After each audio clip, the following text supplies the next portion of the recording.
ওয়াসিমের জন্য আমাদের ওয়াসিম চট্টগ্রামের প্রথম শহীদ, যে নাকি সকালবেলা স্ট্যাটাস দিয়েছিল আমার প্রাণের সংগঠন ছাত্রদল সাধারণ শিক্ষার্থীদের পাশে, আমি এই গর্বে শহীদ হব।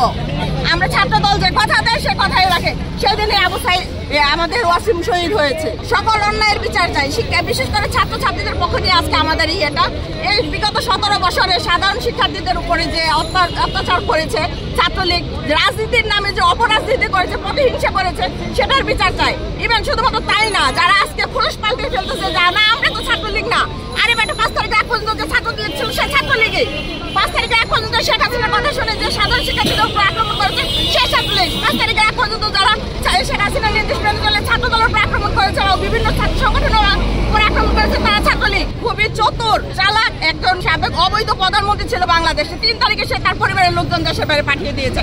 তার মানে কি সে 3 তারিখে শিওর ছিল তার দিন শেষ, তাকে এখান থেকে সরে যেতে হবে। কারণ আপনি দেখেছেন সে যখন যায় তখন শুধুমাত্র তার বোন আর কিছু লাগেজ প্রয়োজনীয় জিনিসপত্র নিয়ে সে দেশ ছেড়েছে, তার আর পিপিএস দেখাতে হয় না। এই শেখ হাসিনা আজকে না, এই নেতৃত্ববারের মতো সে পালাইছে তার নেতা কর্মীদের নিয়ে।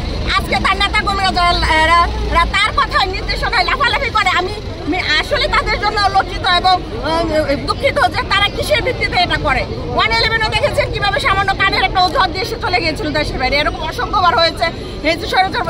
শেখ হাসিনা সুযোগ বুঝেই দেশ ছেড়ে পালিয়ে যায় এবং যখন সুসময় আসে তখন সে দেশে প্রত্যাবর্তন ঘটে। একজন রাজনীতিবিদ এতবার প্রত্যাবর্তন করতে পারে না যতবার শেখ পরিবারের লোকজনের প্রত্যাবর্তন ঘটে। তো যে নেতা তার কর্মীদের বিপদে ফেলে চলে যায়, সেই কর্মীরা আবার সোশ্যাল মিডিয়াতে এখন তারা দখল করে আসছে সোশ্যাল মিডিয়া, এই জায়গায় ওই জায়গায় গুপ্তচরের মতো লুকিয়ে থাকে, সোশ্যাল মিডিয়াতে বড় বড় কথা বলে যে ইউনিট সরকার এটা করতে পারে না, তমুক সরকার এটা করতে, এই উপদেশ এটা করতে পারে। আরে বাবা, তাদেরকে সময় দেন, তাদেরকে সময় দিতে হবে। একটা অগোছালো জিনিসটা গুছাইতে সময় লাগে না? সে সময়টা পর্যন্ত অপেক্ষা না করে তার সোশ্যাল মিডিয়া যে এরকম বিভ্রান্ত তৈরি করতেছে। সাধারণ মানুষ কিন্তু রাজনীতি বুঝে না। সেই দিন 9 আগস্টে সাধারণ মানুষ রাস্তায় নেমে এসেছে তার স্বজনের জন্য, দেশের জন্য, রাষ্ট্রের জন্য, কিন্তু তারা রাজনীতিটাকে ওইভাবে আর রাজনীতিবিদদের মতো করে ধারণ করে না। তারাও রাজনীতি বুঝে, কিন্তু যখন তাদেরকে একটা ভুল তথ্য দেওয়া হচ্ছে বা একাধিকবার, তখন হচ্ছে এখন হলো আমাদের ছাত্রদলের প্রেসিডেন্টের বয়স কত, সেক্রেটারির বয়স কত, আমাদের বয়স কত, এটা নিয়ে ছাত্রদলের প্রেসিডেন্ট সেক্রেটারি কে হবে কি না হবে এটা দলের চেয়ারপারসন এটা নির্ধারণ করবে, দলের নীতি নির্ধারণ করবে।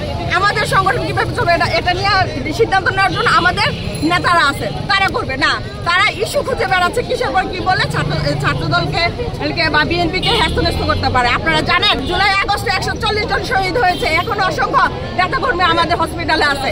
140 জন সংখ্যার মানে বুঝেন, একটা আবু সাইদ না, শুধু একটা মুহূর্ত না, একটা ওয়াসিম না, 140 জন, 140টা মায়ের বুক খালি হয়েছে, 140টা পরিবার সর্বসারা হয়েছে, 140টা পরিবার তার যে ইনকাম সোর্সের যে মাধ্যমটা ছিল, যার মাধ্যমে হয়তো বা ভবিষ্যতে সে সেই পরিবারের হাল ধরতো, সেই ব্যক্তিটা না হয়ে গেছে। আমাদের মাঝ থেকে আমাদের 140টা ভাই হারিয়ে গেছে, তাদের সাথে প্রতিনিয়ত কোনো না কোনো সময় রাজপথে দেখা হতো।